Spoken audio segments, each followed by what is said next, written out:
지금까지 이런 방송은 없었다. 이것은 상식인가 아니면 잡합지식인가? 알아두면 쓸데있는 상식을 마구마구 알려드립니다. 여러분들의 상식을 책임지는 방송 지금부터 시작합니다. Common Sense Information CSI.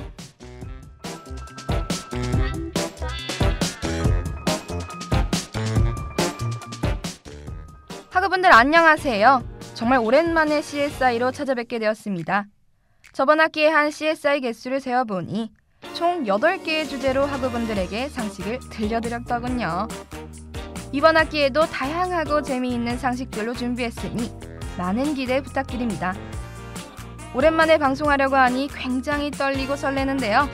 이 설레는 마음 붙잡고 오늘 방송 시작해보도록 하겠습니다.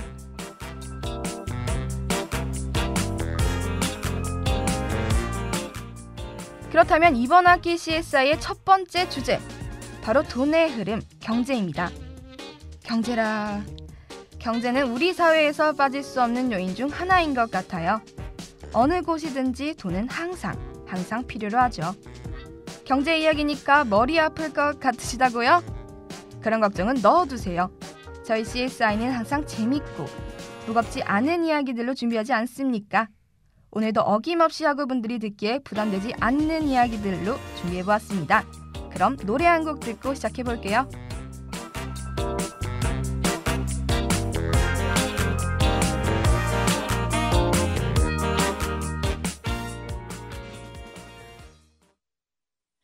어둠이 내린 이 까만 새벽에 너와 난 오늘 또 비행 중이야.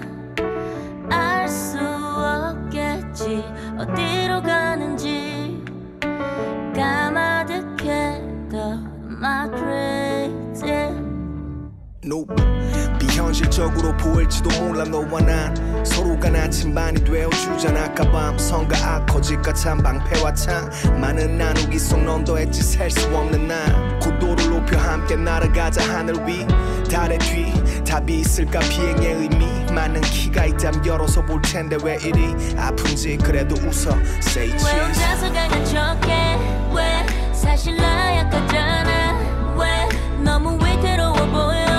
Yeah, 제발 나를 놓지 말아줘.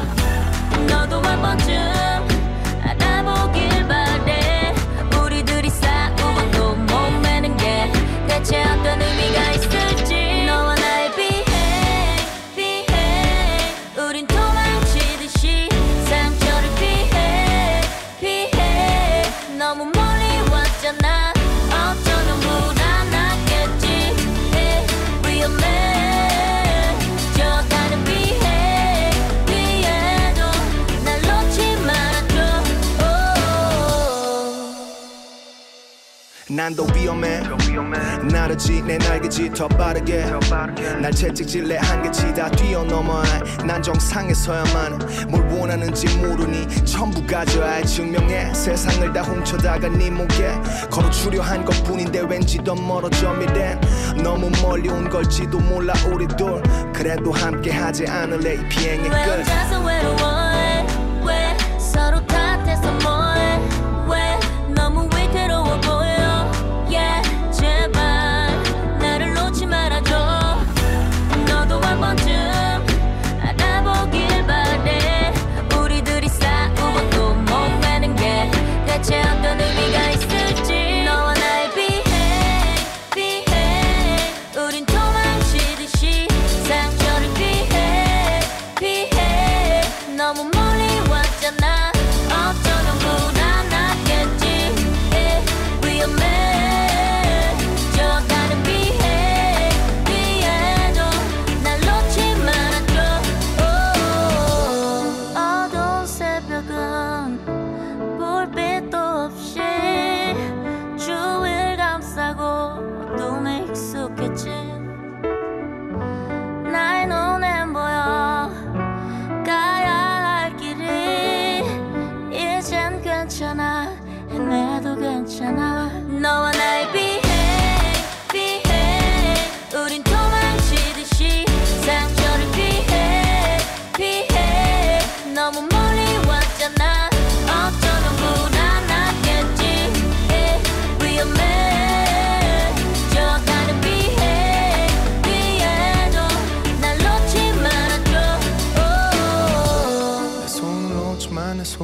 맞아 이게 마지막 비행인 것처럼 비행인 것처럼 내 손을 놓지마 내 손을 놓지마 그저 경제와 관련해서 첫 번째 이야기는 돈의 보관, 은행입니다. 오늘날 우리는 은행이 없는 일상생활을 상상하기란 쉽지 않죠. 은행이 없다면 용돈을 보관하기 어려울 뿐만 아니라 일상생활의 소소한 지출들을 모두 현금을 통해 이용해야 할 거예요. 은행이 없는 세상은 단순한 불편함을 넘어 그야말로 혼란 그 자체일 것입니다. 그렇다면 우리 생활의 필수적인 요소로 자리매김한 은행은 언제부터 시작되었고 어떠한 과정을 거쳐 오늘날에 이르렀을까요?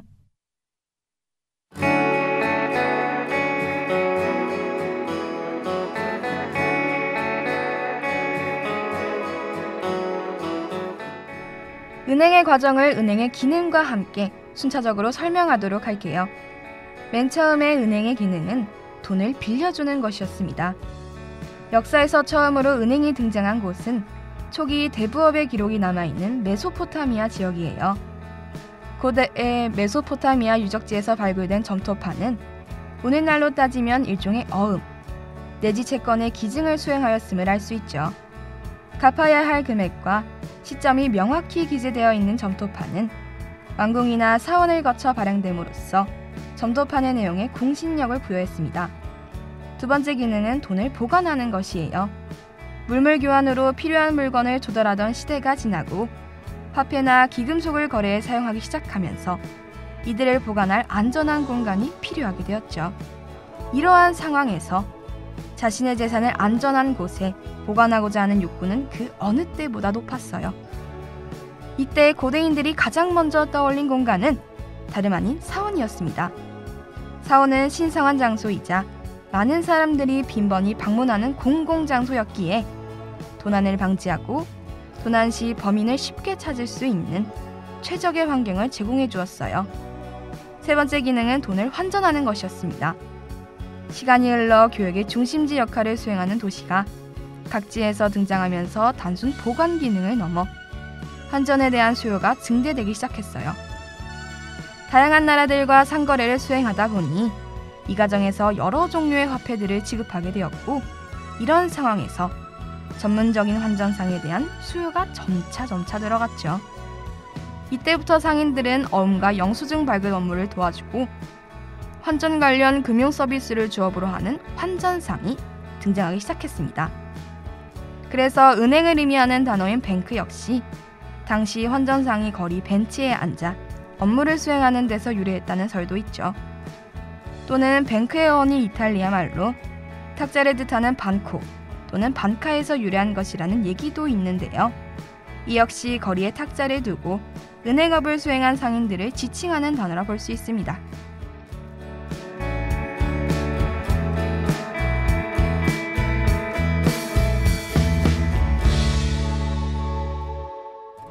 네, 이렇게 해서 은행의 기능에 따라 발전되는 과정을 함께 듣고 왔습니다. 지금은 당연하게 여겨지는 은행이 당시에는 필요에 따라 기능이 추가되면서 발전이 되었다는 게 참 재미있는 것 같아요. 앞으로 시대가 점점 변화하면서 필요로 하는 기능들이 많아질 텐데 과연 미래의 은행은 어떤 모습일지 기대가 됩니다.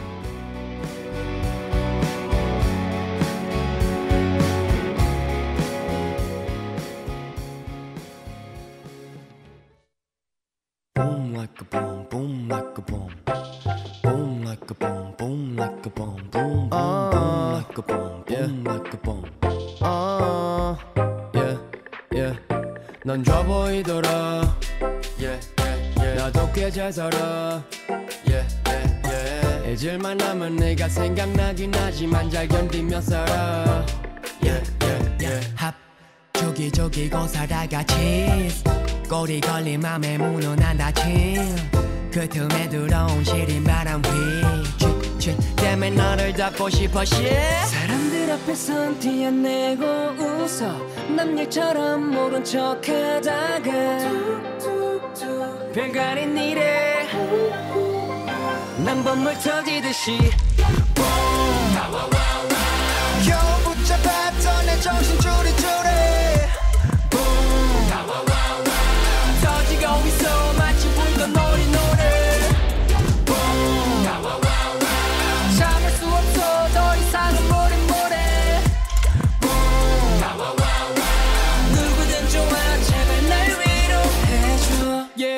yeah, 괜찮아 별거냐, yeah, yeah, yeah. 내 걱정하지 마, yeah, yeah, yeah. 뭐 가끔 예민하고 그럴 때 있잖아. 오늘이 그런 날이야, yeah, yeah, yeah. 찌질한 놈이라고 나 욕해. 누가 뭐래든 간에 I don't care. 자존심 때문에 늘어나는 너의 다물고 있는 쪽이 손해, yeah, yeah, yeah. 친구들 앞에선 다 경험이라며 덤덤한 척거린 흉내내다 별거 아닌 일에 난방울 터지듯이 겨우 붙잡았던 내 정신 쪼리쪼리 터지고 있어 마치 불꽃 놀이노래. 참을 수 없어 더 이상은 모래모래. 누구든 좋아 제발 날 위로해줘. 에이, 너를 많이 좋아했다. 에이, 이별은 참 아프더라. 에이, 그래서 억지로 널 잊으려 하다. 내 맘대로 안 되더라. 에이, 이게 미련인 것보다 에이, 차라리 다 터뜨려서라도 깨끗하게 널 지우련다.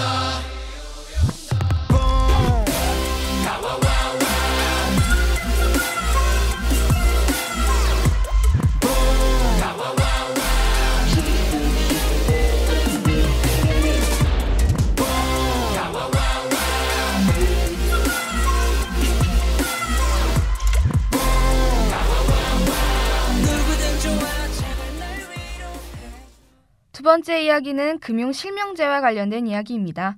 금융실명제란 금융기관과 거래를 함에 있어 가명이나 차명이 아닌 본인의 실지 명의, 즉 실명으로 거래해야 하는 제도인데요.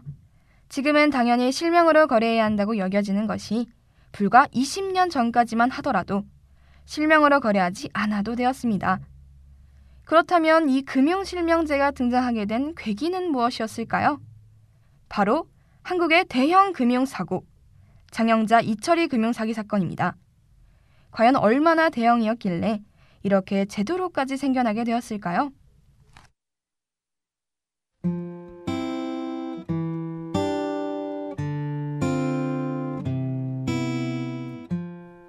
먼저 장영자는 당시 전두환 전 대통령의 장인의 동생의 조카이자 김대중 전 대통령의 첫 번째 부인과 고종사촌 동생이라는 혈연 관계에 있어 정재계 인사들과 쉽게 만날 수 있는 위치였습니다. 또한 이철이는 중앙정보부 차장까지 역임했던 터라 그 역시 정재계 인사들과 친분이 있었죠. 장영자는 이철이와 결혼하기 전 두 차례의 이혼 과정에서 얻은 위자료 5억 원 가량의 돈으로 부동산 증권 등에 투자하면서 거액을 벌어 증권가에서 이름을 알리기 시작했습니다. 이둘이 결혼해서부터는 1981년 2월 이후 차례로 6개 회사 사장들과 어음 거래뿐만 아니라 일신재간과 거래하며 15억 원 사채를 얻고 30억 원 어음을 발행하는 등 사람들과 위험한 거래를 맺기 시작했죠. 그러나 그 누구도 이들 부부와의 거래가 가져올 파란을 예상하지 못했습니다. 마치 소나기처럼 사람들은 부부가 뿌린 정체불명의 돈에 몰려들었죠. 부부를 중심으로 수많은 정재계 인사들이 만들어낸 이러한 작품은 그들의 결혼식 3개월 뒤에 만천하에 드러났습니다. 1982년 검찰 발표는 국민들을 경악시켰는데요. 부정거래를 통해 불과 14개월 동안 부부가 만진 돈은 7,111억 원이었고 그중 부부가 생활비로 쓴 돈은 한 달 평균 3억 5천만 원이었다는 발표였죠. 지금 들어도 어마어마한 금액인데 그 당시에는 얼마나 큰 돈이었을까요? 국민들의 숫자 감각을 완전히 마비시켜버린 대형 금융 사기 사건. 온 국민의 시선은 그 주인공들에게 집중되었습니다. 이들 부부는 자금 압박에 시달리던 건설업체들에게 특수자금이니 비밀로 하라며 현금을 빌려준 후 대가로 그 몇 배에 해당하는 약속어음을 받아 다른 회사에 빌려주는 수법으로 거액을 챙긴 사실이 드러났죠. 이 사건으로 검찰에 구성된 장씨 부부는 15년형 선고와 함께 추징금을 선고받았습니다.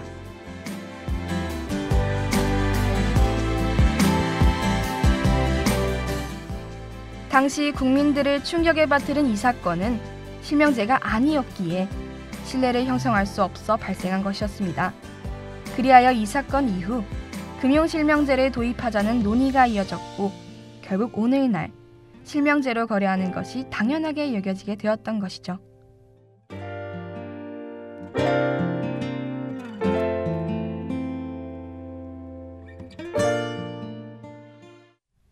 마지막 세 번째는 우리나라 화폐개혁에 대한 이야기입니다. 화폐개혁이란 정책적 경제적인 목적을 달성하기 위해 구화폐의 유통을 중지시키고 신화폐를 사용함으로써 화폐의 가치를 재조정하는 조치를 의미하는데요. 이러한 화폐개혁은 오늘날의 화폐로 자리잡기까지 큰 역할을 해왔습니다. 그렇다면 우리나라 화폐개혁의 역사는 과연 어떻게 변화해 왔을까요?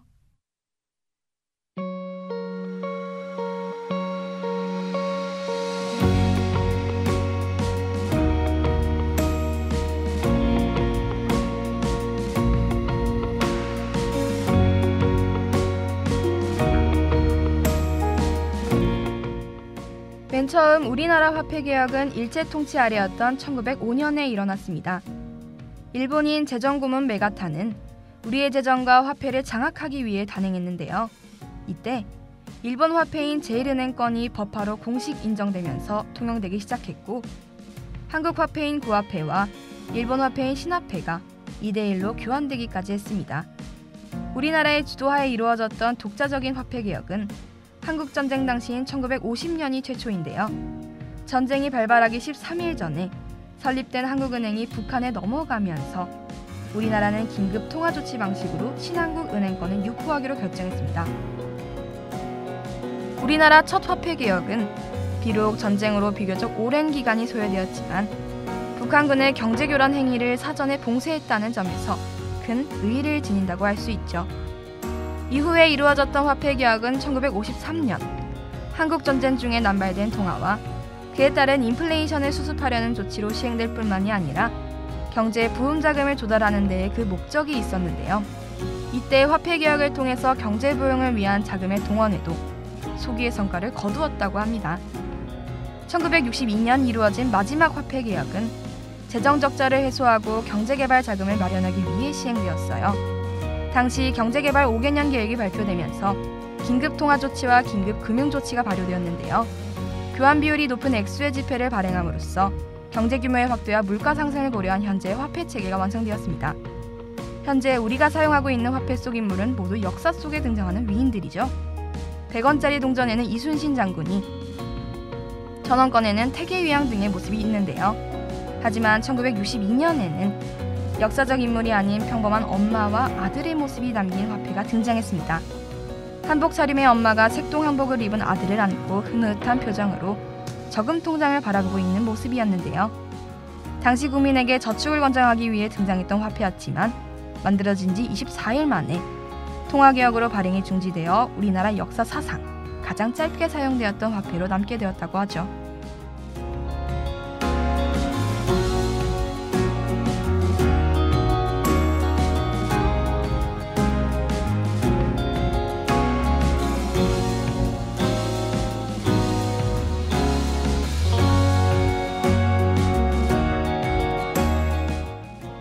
이렇게 우리나라 화폐개혁은 1905년, 1950년, 1953년, 1962년 총 4차례에 걸쳐 역사의 발자취와 함께 이루어졌습니다. 미래에는 또 어떤 개혁으로 인해 화폐의 가치와 단위가 변화되고 새로운 신권이 나타나게 될지 상상해보는 것도 재미있겠죠?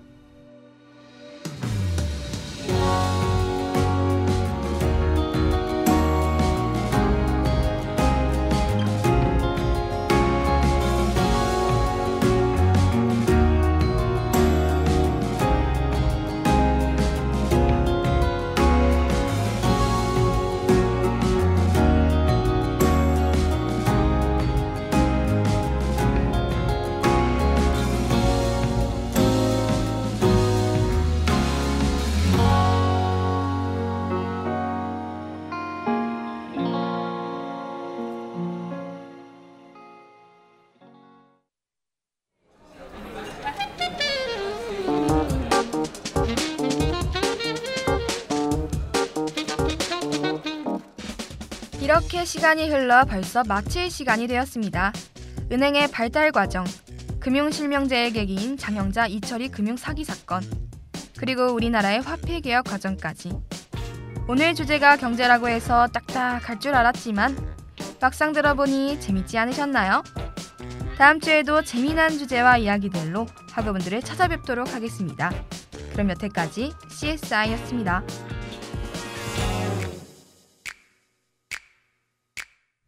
제작 윤채린, 기술 신승원, 진행의 박세리였습니다.